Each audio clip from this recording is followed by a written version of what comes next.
Olá a todos, mais uma vez. Ainda dentro do contexto fenômenos térmicos, desta vez iremos falar de transmissão de calor. Minha identidade ainda é a mesma. Sou Júnior. Se não estás inscrito, inscreva-se. Estarás dentro daquilo que chamamos aulas físicas. Mas o que é calor? Prontos, calor é a energia transferida de um corpo para outro quando entre eles houver diferença de temperatura. É a energia transferida de um corpo para outro quando entre os corpos houver diferença de temperatura. Atenção, quando houver diferença de temperatura. Daí já podemos passar para a transmissão de calor, porque já sabemos o que é calor. Transmissão de calor é a passagem da energia térmica de um corpo de maior temperatura para outro de menor temperatura ou entre moléculas do mesmo corpo. Viste? Calor, definimos, é energia transferida de um corpo para outro quando entre eles houver diferença de temperatura. Agora já a transmissão de calor vai ser a passagem da energia térmica de um corpo de maior temperatura, porque lá nós dissemos que quando houver diferença de temperatura, nas diferenças um tem que ter mais, o outro tem que ter menos. Então daí sim pode haver transmissão de calor quando um tem mais e o outro tem menos. De seguida vamos ver as formas de transmissão do calor. A primeira, que é a condução, a segunda, convecção, e a terceira, que é a radiação. Vamos caracterizar cada uma das formas de transmissão de calor. Começando com a transmissão do calor por condução. Ocorre nos sólidos sem que haja necessidade de transporte da matéria. Isto é, ocorre quando a energia passa de molécula para molécula sem que sejam deslocados. Mas como assim essa energia vai passar de uma molécula para outra sem essa molécula se deslocar? Atenção, aqui as moléculas vão vibrando, vibrando. Quando as amplitudes forem aumentar, então daí ela vai passar a sua energia para outra mais próxima e assim sucessivamente. Um exemplo, quando aquecemos uma das extremidades de uma barra metálica, segurando na outra extremidade com a mão, gradualmente vamos sentindo um aumento de temperatura. Decorrido algum tempo, temos mesmo de largar a barra para não nos queimarmos. Isso é verdade. Para a metálica pode ser uma colher, pode ser um garfo. Então, quando levamos o garfo, uma colher, colocamos uma das extremidades perto ao lume, o lume vai transferindo sua energia para a colher e tempo em tempo a colher, quer dizer, as moléculas que contêm no colher vão sendo aquecidas até que o calor chegue a outra extremidade, que será aquela extremidade que nós estaremos a segurar.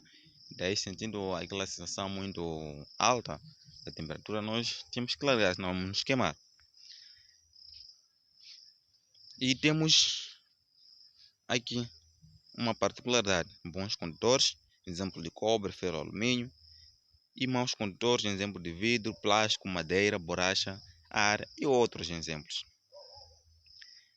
Já temos a transmissão de calor por convecção. Ocorre nos líquidos e gases desigualmente aquecidos através do movimento da matéria no seu interior. Viste? A dilatação, ou por outras,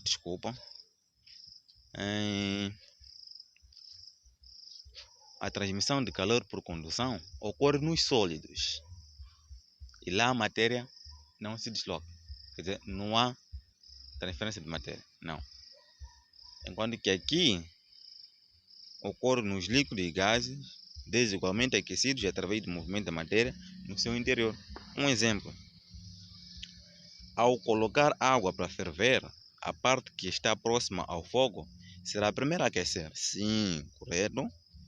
Quando ela aquece, sofre expansão e fica menos densa que a água da superfície.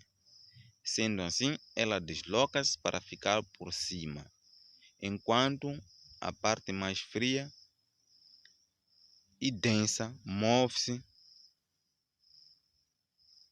para baixo. Forma-se uma corrente de convecção que é ocasionada pela diferença entre as densidades. Então, ao colocarmos uma panela no lume, quer dizer, no fogo,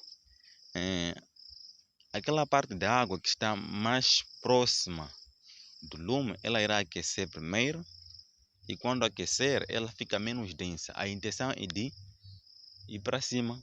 Quando vai para cima, aquela água da superfície, a intenção também é de ir para baixo. Então, a este movimento, cima baixo, ela irá provocar o que nós chamamos de correntes de convecção. Essa corrente de convecção é ocasionada através da diferença das densidades. Um outro exemplo também é das brisas. Isto quando nós estamos na praia, né?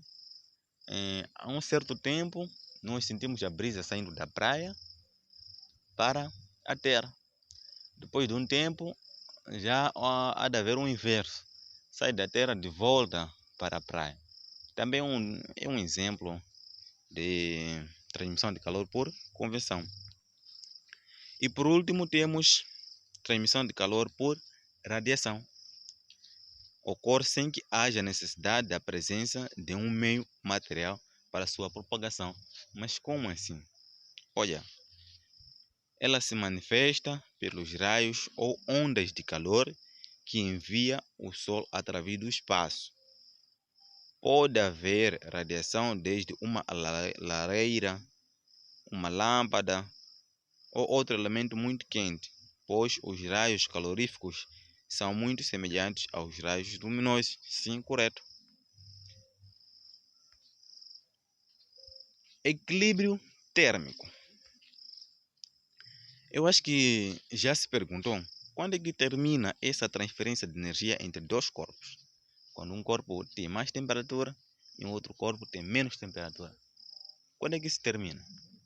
A resposta é a seguinte: a transferência de energia entre dois corpos inicialmente com temperaturas diferentes só termina quando os dois atingem o mesmo valor de temperatura. Então, equilíbrio térmico vai ser a fase em que dois corpos atingem a mesma temperatura. Chamamos de equilíbrio térmico. Na medida em que temos diferença de temperatura entre dois corpos,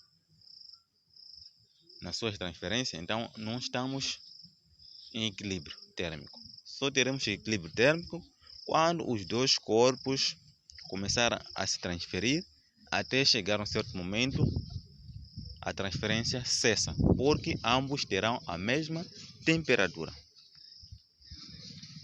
Obrigado mais uma vez pela atenção dispensada. Até a próxima aula, onde falaremos de efeito do calor na natureza.